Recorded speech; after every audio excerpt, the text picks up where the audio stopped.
Hi everybody, it's David Fleming here from the Toronto Realty Group and welcome to your July market update. Now the average home price in the city of Toronto was basically flat on a month-over-month basis. As you can see, down a modest 0.3%. Of course, in 19 of the previous 22 years, we have seen a drop from May to June. This was essentially expected. Now on a year-over-year basis, down 1.6%. A little bit more of a decline, but of course we can still say relative to 2023 prices. And of course that gap was a lot wider in May, but we did see a very big difference in the drop last year in 2023 compared to this year. That's why we're only seeing a 1.6% year-over-year decline. Now the sales figures, here's where things get very interesting. I have personally felt that sales have been the story all year long. We saw a drop month over month, which again to be expected, down 11.4%, but on a year-over-year basis, we're down 16.4%. Now we're seeing the lowest sales in any month of June this millennium. That tracks with May, where we saw the lowest sales ever as well, and April, yes, it continues, the lowest sales ever. So that's April, May, June, lowest sales of all time.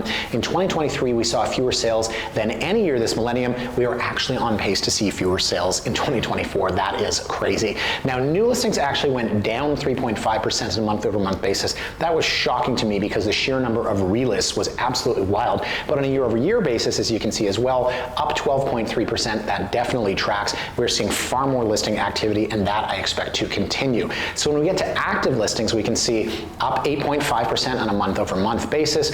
Personally, I thought that number would have been way larger because I am tracking something called the relist share. Thank you for the Toronto Real Estate Board for giving us a new statistic to play with. And in the month of June, this will not appear anywhere in the stats over my shoulder, I'll just say it, 30% of all listings were relists. So when we look at the year-over-year data, we can see 67.4% increase in active listings, 2024 over 2023. Again, that's a huge number, but that was over 80% in this space last month.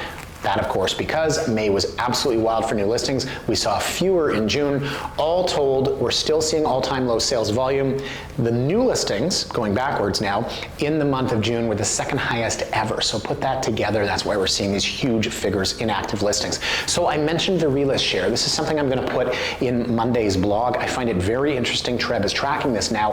30% of all GTA listings in the month of June were relists. That to me is absolutely wild. Folks, I think it's going to be a very slow summer ahead. Who knows what's going to happen in the fall? Will we see a rate cut in July? Probably not. Will we see one in September? I think we likely will. And honestly, not to tread water here, not to sit on the fence, but I would give it a 50-50 chance. I give it a coin flip whether we're going to see a busy fall or not.